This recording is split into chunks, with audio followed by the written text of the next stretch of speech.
닥치는 대로 읽어주마.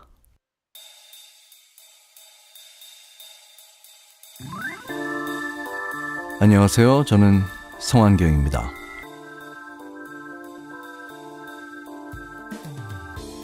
첫 회에 보내주신 반응 정말 고맙습니다.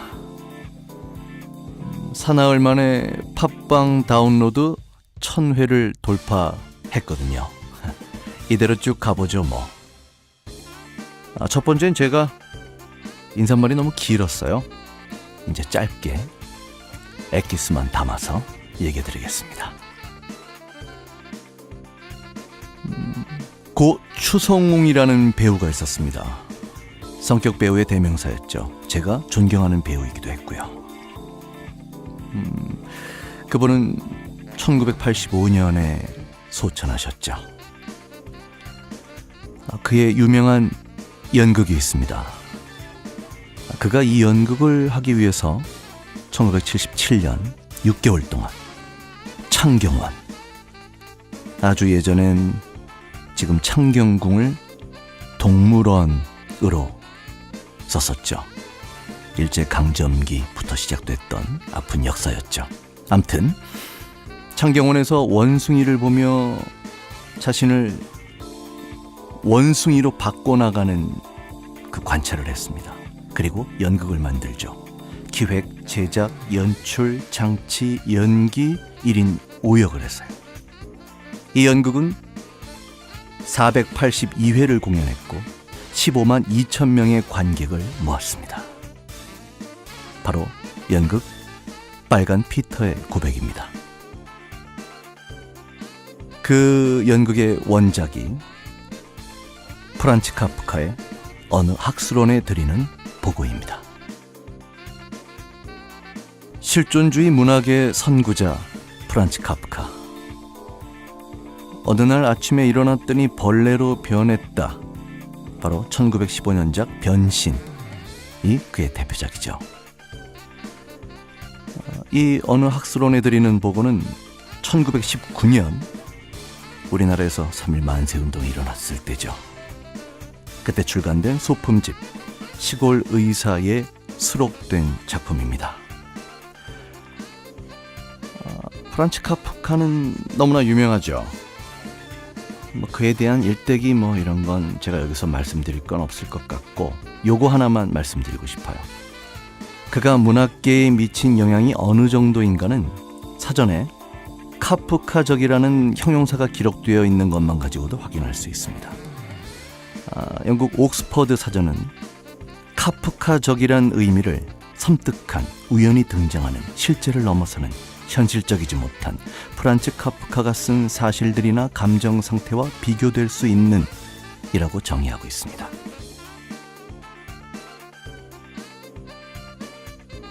저는 이 작품을 어른들을 위한 우화라고 생각합니다. 출구, 자유에 대한 이야기라고 생각해요. 어쩌면 100년이 지난 지금에도 들어보시면, 잘 곱씹어 보시면, 이런 이야기를 100년 전에 지금 우리와 지금 이때와 흡사하구나 라는 걸 느끼실 수 있을 겁니다. 그리고 마지막 사족 하나. 저는 이 글을 읽으면서 로빈 윌리엄스의 바이센테니얼 맨이라는 영화가 생각났어요. 인간이 되고 싶었던 로봇, 하지만 마지막엔 인간처럼 늙어 죽고 싶어 했던 로봇. 그 영화가 생각나는 이유는 뭘까요? 프란츠 카프카 어느 학술원에 드리는 보고를 고 추성웅 선생님과 고 로빈 윌리엄스에게 바칩니다. 지금 시작합니다.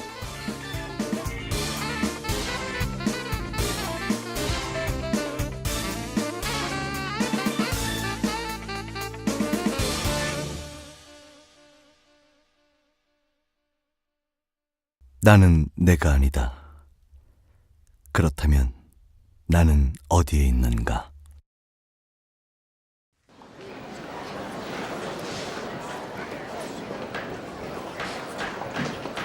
존경하는 학술원의 신사 여러분, 여러분께서는 제게 지난날 제가 원숭이였던 시절에 대한 보고서를 제출해달라고 요구하셨습니다. 더할 나위 없는 영광이라고 생각합니다만 애석하게도 저는 그 요구에 응할 수가 없습니다. 한낱 한 마리 원숭이에 불과했던 그때와 지금의 저 사이에는 5년에 가까운 세월이 가로놓여 있습니다. 한 장 한 장 달력을 넘겨가며 따지자면야 그리 긴 세월이 아닐지도 모르겠습니다. 하지만 지금의 모습이 될 때까지 죽어라 다름질 쳐온 저에게는 한도 끝도 없는 긴 시간이었음을 말씀드리고 싶습니다. 간혹 어떤 시기에는 훌륭한 사람들이 지켜봐 주었고 다시 들을 수 없는 고귀한 충고도 들려주었죠. 또 군중들의 박수갈채와 오케스트라 음악이 함께해 주기도 했습니다. 하지만 저는 근본적으로 늘 혼자였습니다. 함께했던 그 모든 것들은 그저 주변의 풍경에 불과했고 나무 울타리처럼 멀찍이 서 있을 뿐이었으니까요. 만일 제가 원숭이로 태어나면서 타고난 천성이나 어린 시절의 추억에만 고집스레 매달렸다면 지금의 이런 성과는 불가능했을 겁니다. 고집 따위는 모조리 포기해버리자. 바로 이것이 그때 제가 세웠던 계명입니다. 자유로웠던 원숭이는 이 계명의 멍에를 스스로 짊어진 것이죠.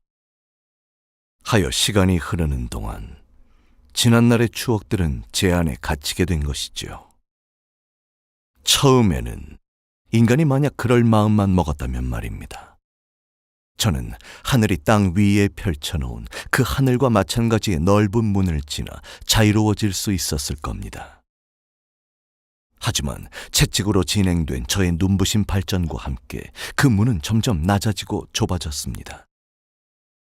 그리고 저는 인간들 세상에서 차츰 편안해졌고 드디어는 동화됐죠.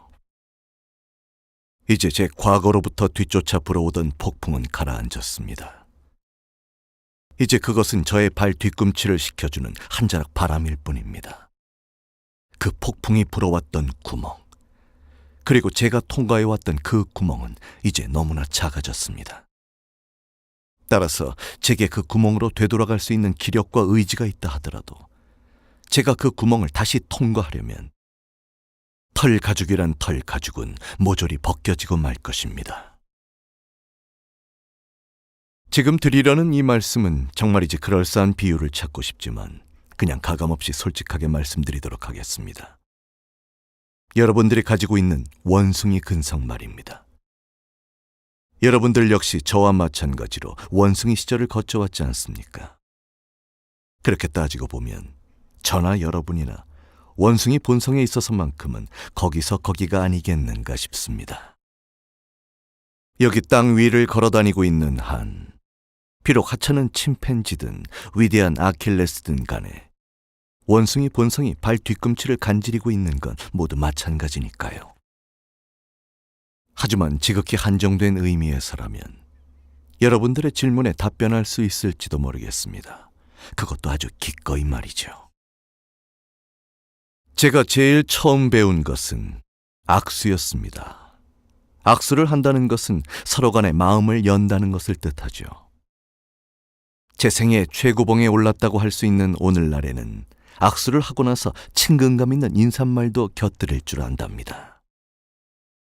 존경하는 친사 여러분, 학술원의 여러분께 제가 미증유의 새로운 사실을 알려드릴 수는 없을 것입니다.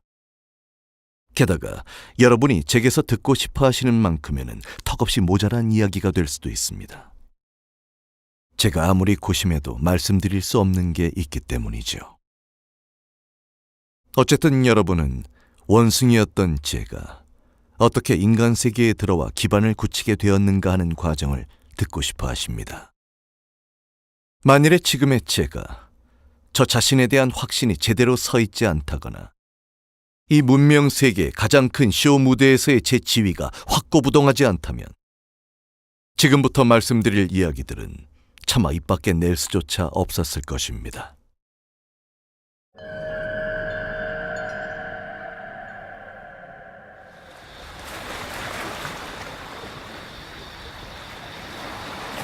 저는 어느 황금 해안 태생입니다.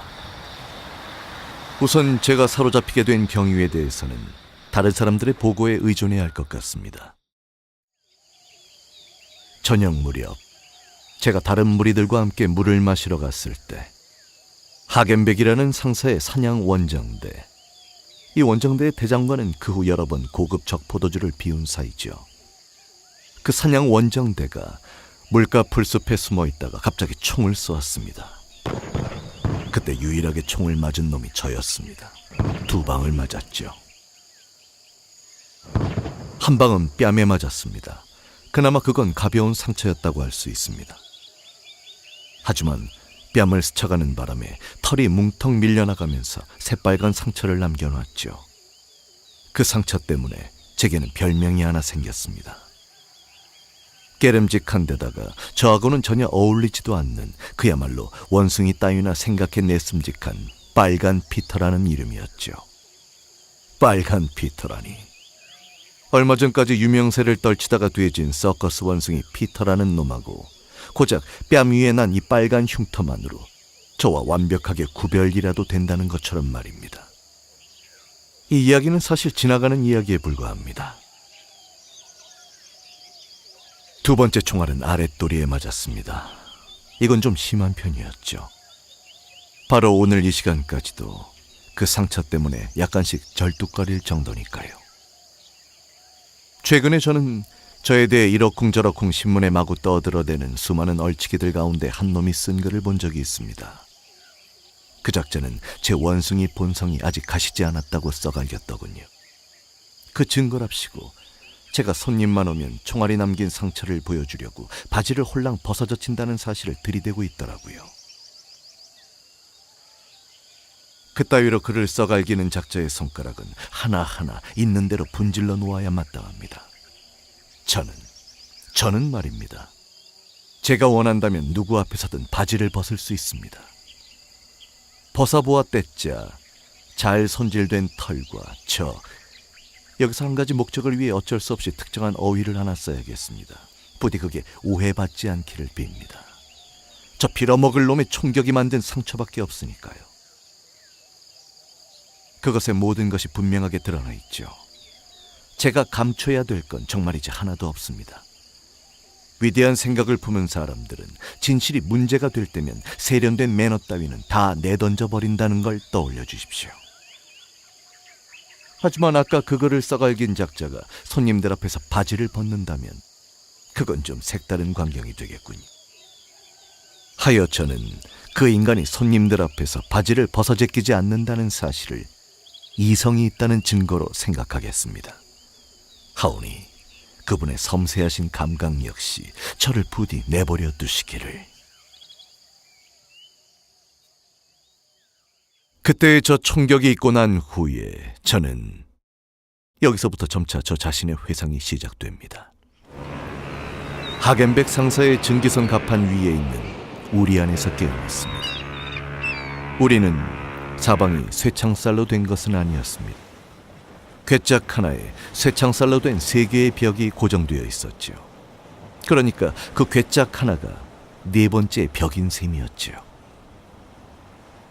우리 안은 똑바로 일어서기에는 너무 낮고 털썩 주저앉기에는 너무 좁았습니다. 그래서 저는 있는 대로 무릎을 구부린 채 덜덜 떨면서 쪼그리고 앉아 있었죠. 그것도 처음에는 아무도 보고 싶지 않고 어두운 곳에 숨어 있고만 싶어서 괴짝 쪽으로 돌아앉아 있었습니다. 그러고 있자니 쇠창살이 등짝에 살석으로 파고드는 것 같더군요. 사람들은 야생동물을 막 잡았을 때 그런 식으로 가두어 두는 것이 좋다고들 생각합니다. 이날까지 이런저런 경험을 해본 제 입장에서도 인간적인 의미에서는 실제로 그렇다는 것을 부정할 수 없습니다. 하지만 당시에는 그런 생각을 하지 못했죠. 난생 처음으로 출구가 없는 상황에 처한 거니까요. 제 눈앞을 가로막고 있던 괴짝은 널빤지를 단단히 이어붙여서 짠 것이었습니다. 그래서 처음에 널빤지 사이에 나 있는 길쭉한 틈을 하나 발견했을 때는 너무나 기쁘고 행복했습니다. 거의 울부짖다시피 하며 좋아했죠. 하지만 그 틈은 꼬리 하나를 내밀기에도 역부족이었습니다. 원숭이의 힘으로는 뜯어 넓힐 수도 없는 그런 틈이었죠. 훗날 사람들은 제가 그때 이상하리만치 소란을 피우지 않았다고 하더군요. 그래서 금세 죽어나가거나 아니면 이 최초의 고비를 무사히 넘기고 살아남아서 아주 잘 길들여질 거라고 생각했다더군요. 물론 저는 이 고비를 무사히 넘겼고 이렇게 살아남았습니다. 소리 죽여 흐느끼기, 앉아서 벼룩 잡기, 혀끝이 헐 때까지 야자 열매 핥기, 괴짝에 머리 박기, 누군가 가까이 다가오면 혀 내밀기. 이것들이 바로 새로운 생활에서 제가 처음 한 짓들입니다. 별별 짓을 다 해봤습니다. 오직 한 가지 생각만 맴돌더군요. 출구가 없다. 지금 저는 당시에 한 마리 원숭이로서 느꼈던 심정을 서투르게나마 인간의 말로 표현하고 있습니다. 따라서 100% 원숭이의 진실에는 미칠 수 없을지 모릅니다. 그렇다 하더라도 이렇게 묘사하고 있는 이야기의 진실을 의심해서는 안 될 것입니다. 제 이야기는 결단코 진실이니까요. 우리에 갇히기 전까지만 해도 저에게는 많은 출구들이 있었습니다. 단 그들에게 잡히는 순간부터는 하나도 없었죠. 우리에 들러붙어 버린 거나 마찬가지였으니까요. 설령 어딘가에 저를 못질해서 박아놓았다 해도 움직일 수 있는 자유가 더 줄어들지는 않았을 겁니다. 왜냐고요? 저에게 지금 그 이유를 묻는 겁니까? 발가락이 찢어져라 바닥을 긁어보십시오. 그 이유를 찾지 못합니다. 몸뚱이가 두 쪽 날 때까지 등으로 쇠창살을 떼밀어 보십시오. 그 이유를 찾지 못합니다. 저는 출구가 없었습니다. 때문에 어떻게 해서든 출구를 하나 마련해야 했죠. 왜냐고요? 출구 없이는 살 수가 없으니까요. 언제까지고 그 괴짝벽에 들러붙어 살아야 했다면 저는 그만 죽고 말았을 겁니다. 하지만 하겐백 상사의 기선 안에서 원숭이라는 존재는 늘 괴짝벽에 달라붙어 살아야 하는 한 마리 짐승에 불과했죠. 그래서 저는 원숭이이기를 포기하겠다고 맘먹었습니다. 그건 정말이지 너무나 똑똑하고 멋들어진 생각이었습니다. 돌이켜보건대 그것은 제 뱃속에서 나온 생각임에 틀림없습니다. 왜냐하면 원숭이는 배로 생각을 하니까요. 저는 여러분이 제가 지금 말씀드리는 출구라는 단어를 제대로 이해하지 못할까봐 내심 걱정이 됩니다. 저는 출구라는 말을 가장 일상적이면서도 액면 그대로의 의미로 쓰고 있습니다. 자유라는 말은 일부러 피하고 있습니다. 제가 말씀드린 출구는 사방이 훤하게 뚫려 있어 어디로든 갈 수 있는 자유라는 저 위대한 사상을 가리키는 것이 아닙니다.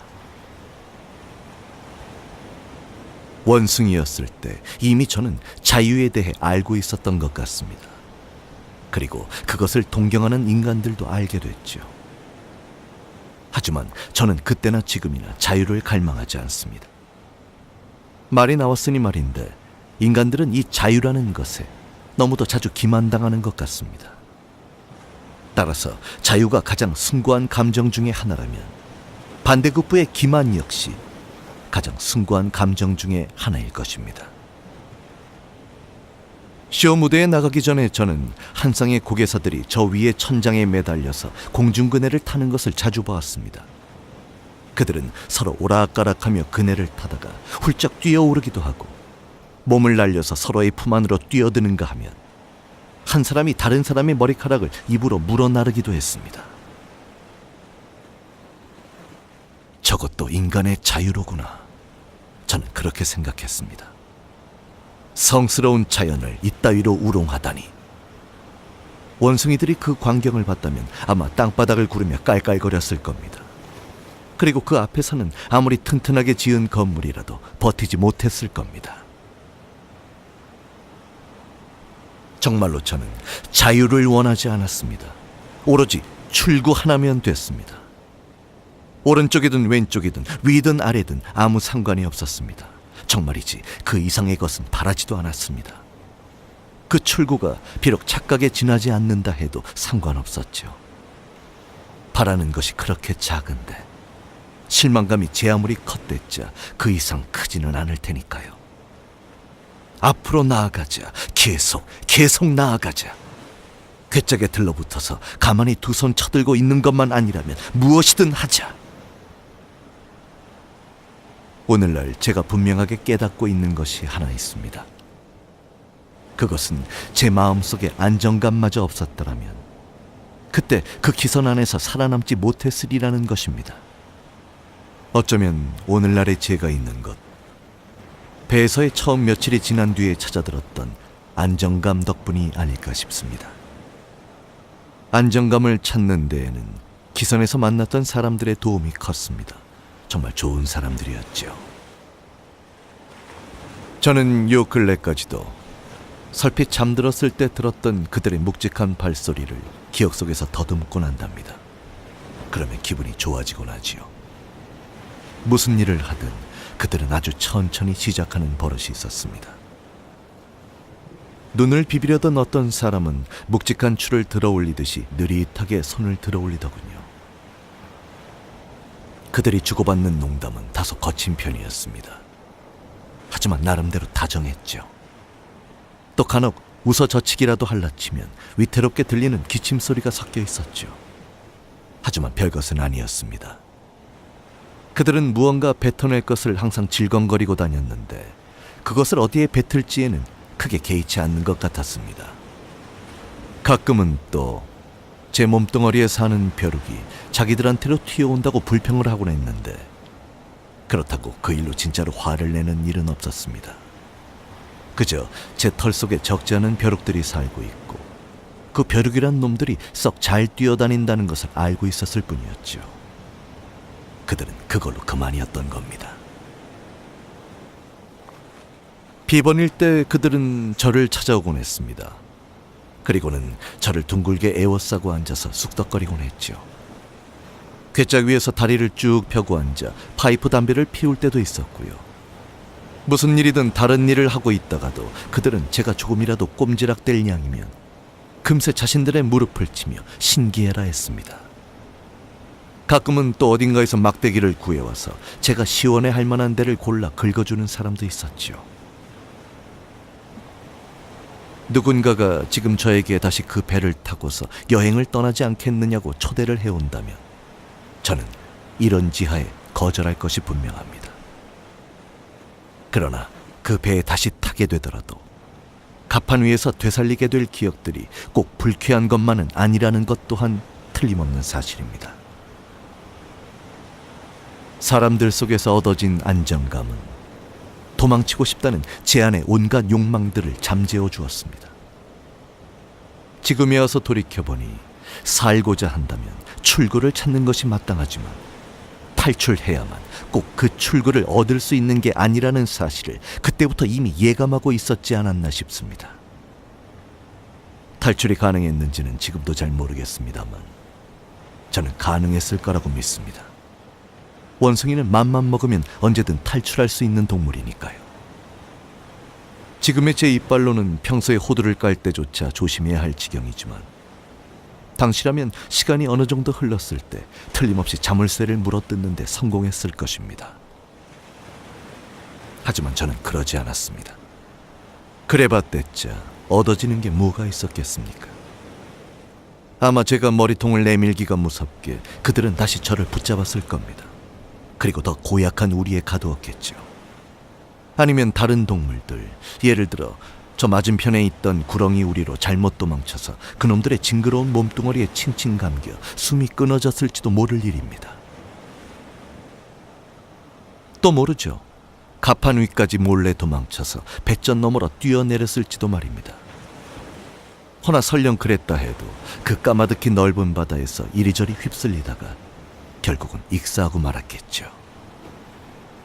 사실 저는 인간들처럼 그렇게 계산을 하지는 않았습니다. 하지만 저의 복잡한 환경 덕분에 마치 계산이라도 한 것처럼 처신했죠. 저는 계산을 하지는 않았지만 아주 침착하게 주변을 관찰했습니다. 사람들이 이리저리 왔다 갔다 하는 것을 유심히 지켜봤지요. 그들은 늘 항상 같은 얼굴, 같은 행동을 하더군요. 제 눈에 그들은 모두 한 사람처럼 보였습니다. 그러니까 그 사람 혹은 그 사람들은 아무런 방해도 받지 않고 배 안을 걸어다니고 있었습니다. 바로 그때 저에게 커다란 목표 한 가지가 떠올랐습니다. 내가 저들처럼 되자. 제가 그들처럼 되었을 때 쇠창살을 열어주겠다는 확약 같은 것은 없었습니다. 그처럼 전혀 불가능해 보이는 일에는 약속 따위를 하지 않는 법이지요. 그런데 그런 가당치도 않은 목표가 정말로 성취된다면 그 약속은 혹시나 하는 마음으로 헛되이 공들인다고 생각했던 그곳에서 기적처럼 나타나는 법입니다. 사실 사람들 자체에는 제 마음을 잡아끄는 특별한 것이 하나도 없었습니다. 제가 만일 앞서 언급했던 자유라는 것의 신봉자였다면 말입니다. 그 사람들의 침울한 눈빛에서 제가 목격한 출구보다는 차라리 망망대해 바다 쪽을 선택했을 겁니다. 하지만 저는 그런 것들을 생각하기 훨씬 전부터 이미 그들을 관찰해왔던 거죠. 그래요. 차곡차곡 쌓여온 그들에 대한 관찰 하나하나가 저를 한결같은 방향으로 단호하게 밀어넣었던 겁니다. 사람을 흉내내기란 정말 쉬운 일이었습니다. 침 뱉기는 처음 며칠 안에 바로 해낼 수 있었죠. 사람들과 저는 서로 마주보고 앉아 얼굴에 침을 뱉곤 했어요. 그들과 저 사이에는 단 한 가지 차이점이 있었습니다. 저는 나중에라도 제 얼굴을 깨끗이 핥아냈는데 그들은 전혀 그러지 않았다는 것이죠. 얼마 안 가서는 파이프 담배도 영감처럼 필 수 있었습니다. 그리고 파이프를 입에 물고서 엄지손가락으로 파이프 대가리를 꾹꾹 누르기라도 할라치면 가판 위에 있던 사람들은 소리소리 지르고 온통 난리가 났죠. 다만 한 가지, 저는 속이 빈 파이프와 채워진 파이프의 차이를 오랫동안 이해하지 못했습니다. 저에게 가장 고통스러웠던 것은 뭐니 뭐니 해도 술병이었습니다. 그놈의 냄새는 정말 죽을 맛이었죠. 저는 정말이지 있는 힘을 다해 그놈과 싸웠습니다. 그 일에 있어서만큼은 저 자신을 극복하기도 전에 수주일이 훌쩍 지나가 버리더군요. 이상하게도 사람들은 그것으로 인한 저의 내적인 투쟁을 다른 어떤 면보다 더 진지하게 받아들였습니다. 저는 회상 속에서도 사람들을 구별하지 못합니다. 그 사람이 저 사람인지 저 사람이 그 사람인지 말입니다. 사정이 이러하니 한 사람이 있었다고 할 수밖에 없군요. 그는 혼자서 혹은 동료들과 어울려서 저를 찾아오곤 했습니다. 낮이건 밤이건 시도 때도 없었지요. 그리고 술병 하나를 들고 제 앞에 서서는 강의를 했습니다. 그는 저라는 놈에 대해 잘 몰랐는데 제 존재의 수수께끼를 풀고 싶어하는 것 같았습니다. 그는 천천히 술병의 코르크 마개를 열었어요. 그리고는 제가 이해했는지 못했는지를 주의 깊게 살피더군요. 솔직히 말씀드려서 그 당시 제가 가지고 있던 주의력이란 게 세심하지도 않았을 뿐더러 다소 성급하기까지 한 편이었습니다. 한 마리 원숭이였던 시절이었으니까요. 어쨌든 배우면은 다소 어려움이 있는 태생적인 조건을 무릅쓰고 저는 있는 힘껏 그에게 주목했습니다. 그 어떤 선생이 온 지구 땅덩어리를 샅샅이 뒤지더라도 아마 저 같은 제자를 만나기는 힘들 겁니다. 그는 병마개를 열고 나서는 그것을 입으로 가져갔고 저의 시선도 그의 모가지까지 쭉 따라 올라갑니다. 그는 만족한다는 듯이 고개를 슬쩍 끄덕여 보이고는 병의 아가리를 입술에 가져다 댑니다.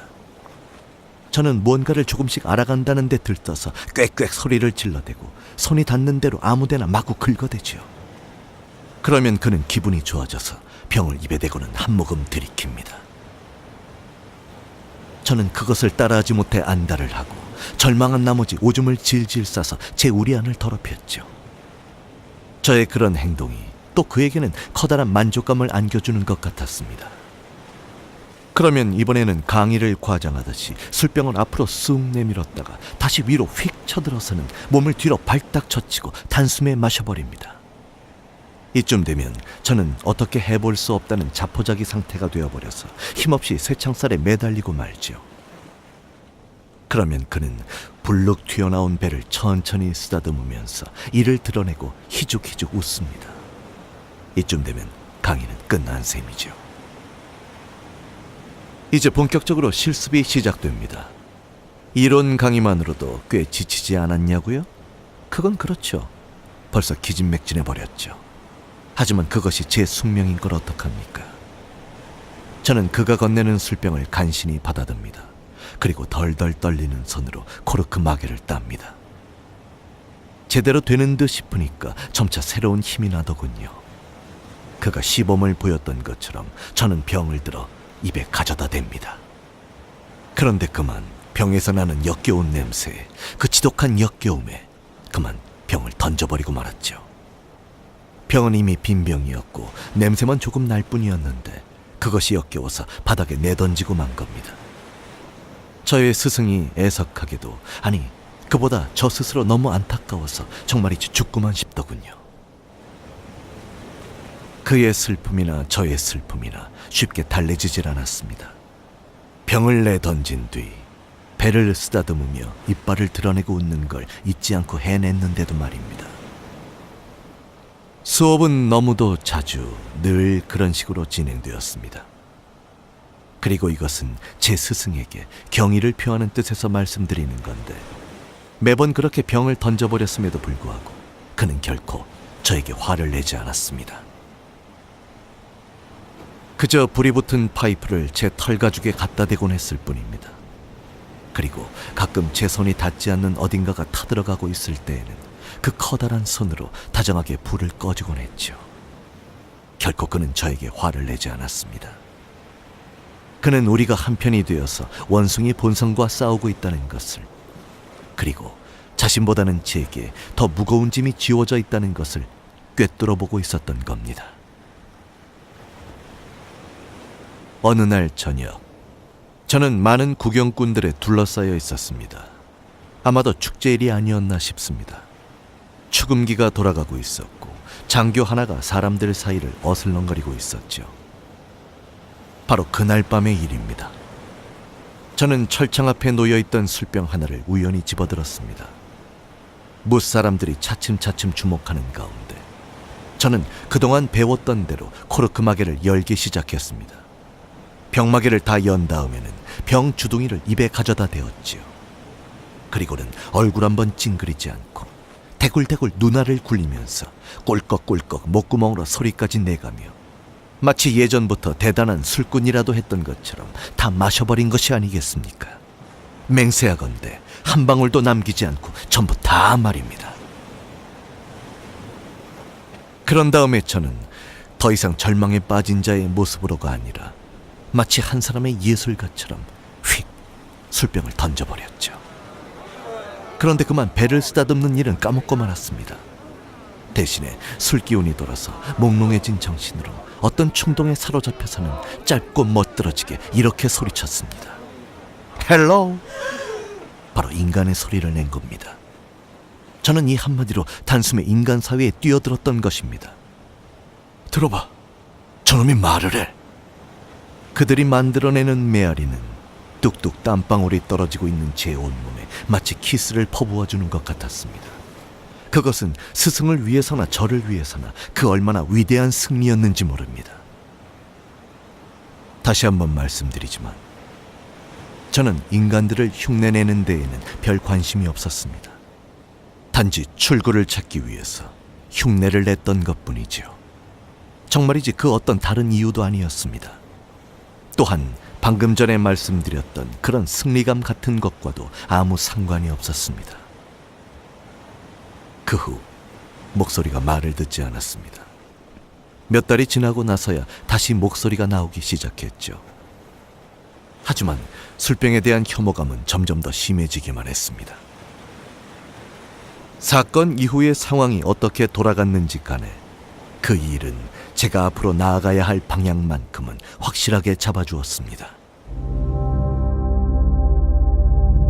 함부르크에서 첫 번째 조련사에게 넘겨졌을 때 저는 두 갈래 갈림길이 제 앞에 놓여 있음을 알았습니다. 동물원이냐 쇼 무대냐, 바로 그것이었죠. 저는 조금도 망설이지 않았습니다. 쇼 무대에 나가기 위해 최선을 다하자, 그렇게 저 자신을 격려했죠. 그것이 바로 출구다. 동물원은 새로운 우리일 뿐이다.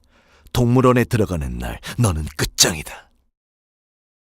그리하여 저는 배웠습니다. 무조건 말입니다.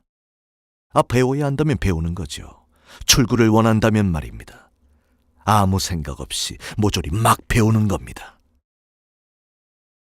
저는 스스로 감독이 되어 채찍질하였고, 아주 작은 반항기라도 보일라 치면 제 살을 짓지어 놓았습니다. 제가 가지고 있던 원숭이 본성은 그렇게 둘둘 뭉쳐져서 대굴대굴 굴러 손살같이 빠져나가 버렸습니다. 그러는 새에 저의 첫 스승은 자기 자신이 거의 원숭이처럼 되어버렸고, 수업은 곧 중단되었으며 결국은 정신병원으로 보내져야 했습니다.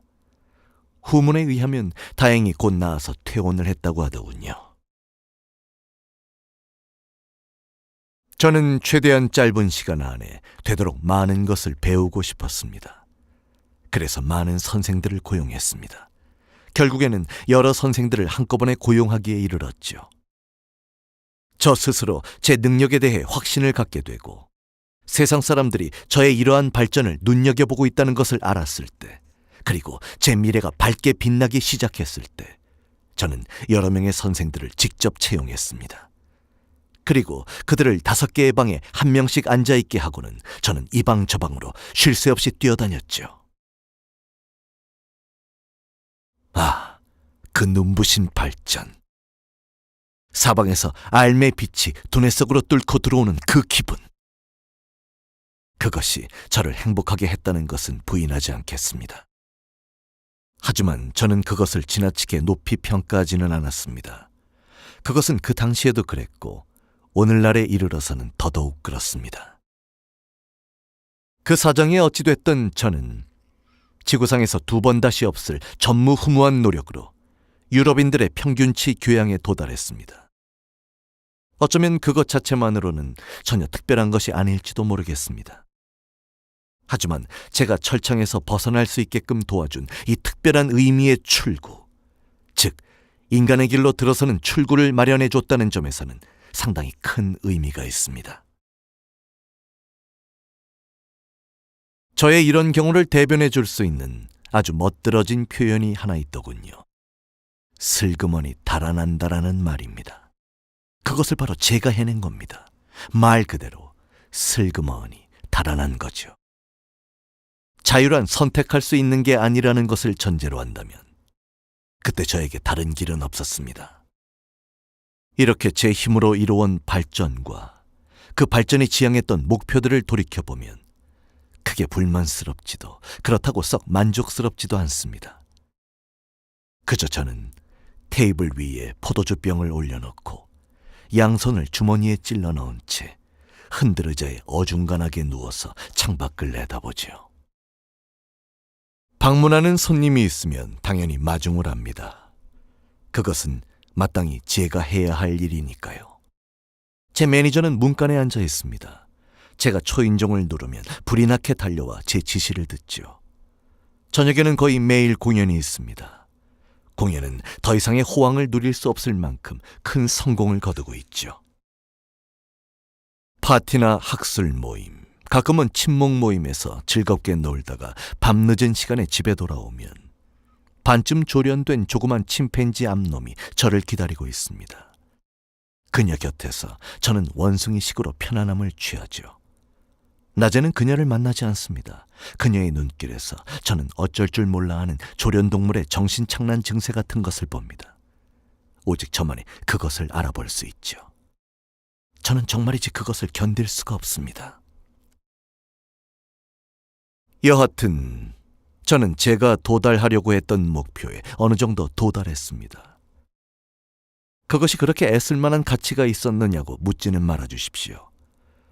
그 어떤 것이 됐든지 간에 저는 인간들의 판단은 바라지 않습니다. 저는 견문을 넓히고자 할 뿐입니다. 전 그저 보고만 하고 있을 따름입지요. 존경하는 학술원의 신사 여러분, 여러분에게 역시 저는 그저 보고를 드렸을 뿐입니다.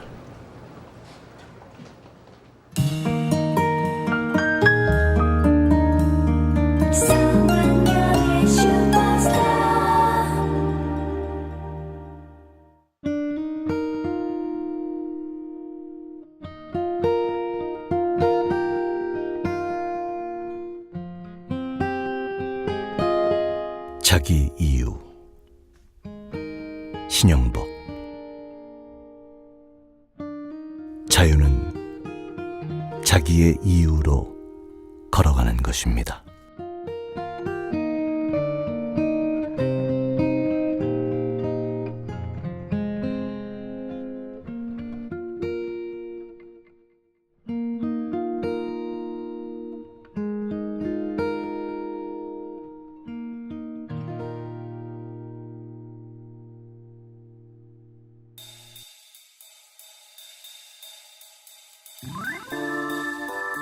네, 두 번째 오디오북 여기까지입니다.